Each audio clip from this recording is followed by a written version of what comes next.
Chapter 4. Sometimes, David Miller, you are a complete idiot. He kept repeating this to himself, as he watched the thinly clad form of his new partner ride out of sight. What in the world could he have been thinking? He was pretty sure that the part of his anatomy that had been doing all the mental work recently was located much lower than his head. He also knew that he had to tell Jessica what was really going on here. Not only was there no way he could keep it a secret from her bright and inquiring mind, it also came down to a matter of fairness. She deserved to know the entire truth. He thought about the conversation that he was going to have with Jessica, and somehow he just couldn't imagine how it would go. He had long since stopped caring about what others thought of him, but watching her ride out of sight, he realized that he cared what Jessica Thomas thought of him. He cared a lot. David was a man who had spent 10 years of his life in a constant, focused effort to purchase and renovate this house. Now, the job was at hand, and there was work to be done. It would all be over soon enough.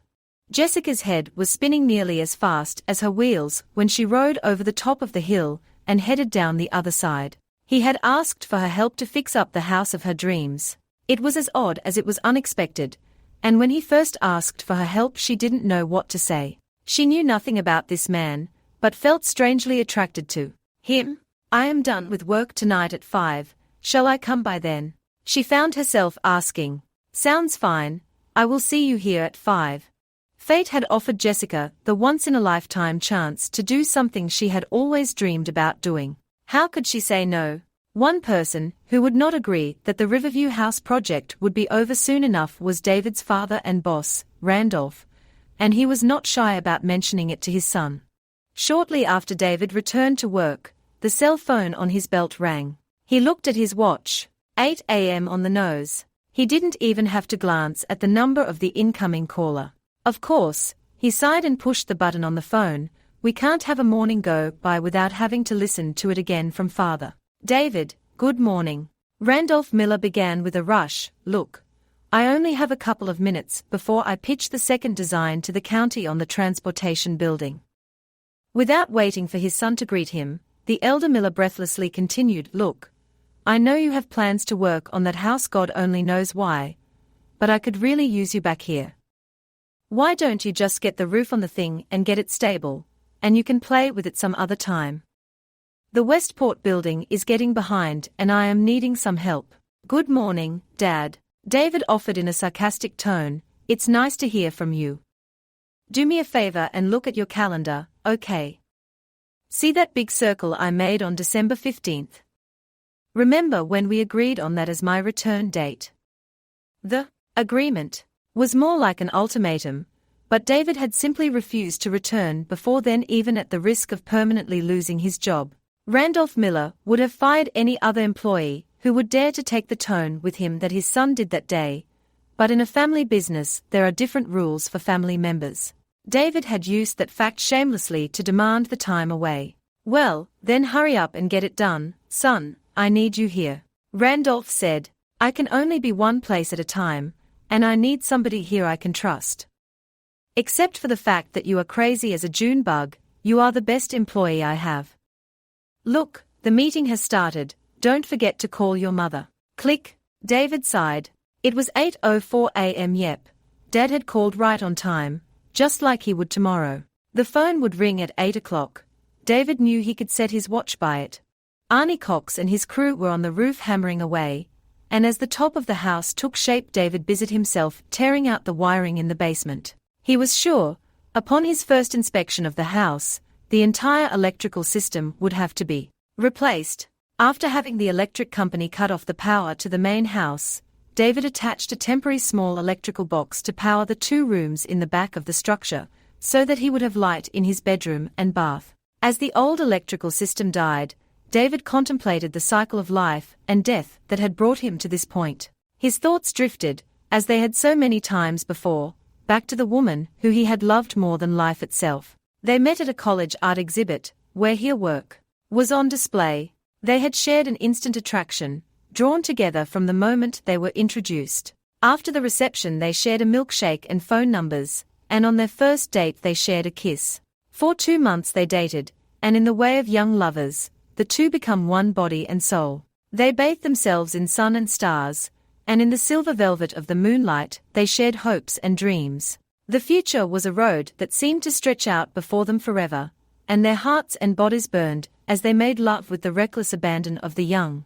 He had asked her to be his wife, and she accepted with tears and a loving embrace. They learned how to share a heart, body, soul and mind, and they discovered that her body was going to gift them with a child. They decided to have a Christmas wedding, and that it was time to tell the world about their blessings. No conscious effort was made to keep their romance a secret, but with school and the onrush of events there had been little time or opportunity for sharing. They decided to announce their engagement and marriage to two unsuspecting families. The secret could be kept no longer. They were to be separated for a very short time, as David had commitments to travel for a class to Mexico to study the architecture of the Incas. It was decided that she would tell her family when her parents picked her up from school for Thanksgiving break. There would be plans to make, and she would bring David home to meet the family the next week. In the way of so many of man's endeavors, fate stepped in the way. Along with Susan Thomas and her parents, the heart of David Miller died that day. "How are you going to decorate here?" Jessica said later, pointing at the walls of the room that were desperately in need of help. Jessica had come dressed for work, wearing a pair of well-worn hiking boots, and sturdy but fading blue jeans with a no longer stylish hole in the left knee. She was topped off by one of Philip's old flannel shirts tied in a knot in front, which showed off her well-developed washboard abs, and a Chicago Bears ball cap. David pulled out a local history book that he had borrowed from the local library, and opened it to a page that featured a black and white picture of the area in which they were standing. "I don't know what color the wallpaper is, but you can get a pretty good idea of what the wallpaper looked like. It says here that this picture was taken in about 1870, right after the house was remodeled. I think I am going to shoot for that." As Jessica leaned up against David to examine the book, her breast brushed up against his arm. The contact sent a shiver of excitement through her. "Yes, this looks good." David looked around the room. Thank God the old lady never painted the woodwork. It would have been impossible to get stripped in time. "I think it will clean up all right. The walls are going to have to go.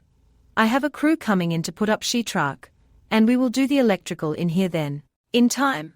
Jessica asked, deciding to let her breast accidentally rub up against David's arm as she stepped back again. "Do you have a specific time frame we have to deal with here?"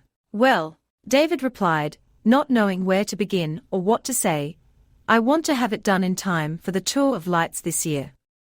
Jessica let out a long whistle and looked at David as if he was mad. "Just how big of a crew are you going to hire to do this?" "I am planning on doing a lot of it myself," he said. "Besides," he said, "I've got you to help me. So why don't you roll up your sleeves and let's see if we can get this plaster off the walls." Jessica raised an eyebrow and broke a big smile. "You, Mr. Something Garotha, are just plain nuts." For 3 hours, by the light of an electric lantern, the two of them engaged in a joyful round of destruction that left both of them looking like ghosts. The plaster and boards behind them crumbled quickly under the weight of the tools, and despite Jessica's secret unspoken hopes, the two of them did not find any hidden treasures in the walls. Jessica watched David go about his work with an energetic, can-do attitude, and her curiosity started to get the better of her manners. "Hey, Frosty," she said in reverence to his dusty snowman-like appearance, "this is a really big house. This must be costing you a fortune. Are you made of money or something?" "Hardly," David replied with a sourness that was obviously faked for her amusement. Jessica was disappointed that he offered nothing more in explanation. "So are you going to tell me, since we are partners in dust, what brought you here to do this?" she asked. "Seriously, I am dying to know." "I can't help myself." David stopped the demolition for a moment, and walked over to her now still form. Jessica was shocked when he reached out and took hold of her hand. Standing there, in a room bathed in lantern light and covered in sweat and dust, he held her hand in electric silence for a short while, and gazed deeply into her eyes. "Jessica," he said after seconds that seemed like an eternity, "I don't have the words to tell you right now, but you deserve to know. I will tell you why I am here. I will tell you everything. I can't right now, but I will. I promise." Jessica barely fought back the nearly overwhelming urge to wrap her arms around this man she hardly knew, and deep inside she knew that he would indeed tell her when he felt that he could. That was enough for now. Slowly, gently, he let loose of her hand and smiled. "You know," he said, "you really look attractive in white." "So do you," she thought as he turned and grabbed his sledge, preparing for more mayhem on the walls. Late that night, after Jessica had driven home, David considered what he had promised to Jessica. He would tell her, when he found the words. How do you tell a woman whom you were extremely attracted to that the love of your life was her sister? What words are there to describe how much he had loved Susan, and how he and she had become as one? On their last night together, as they lay naked in bed, Susan had told him of her cherished childhood dream. She told him about the house, and Mrs. Taggett, and about her sister as well. "Promise me, David, that no matter what happens, someday that house will be ours. Someday we will restore it and host the tour of lights, serve champagne and toast to the health of one and all," Susan had said, running a hand down David's bare chest. "Promise me that you will fix it up as good as new, and that it will be all ours and as grand as it ever was." In his last words to her as they drifted off to sleep, "I love you, Susan, and I promise." There are, David realized, just some things that are very hard for a man to say.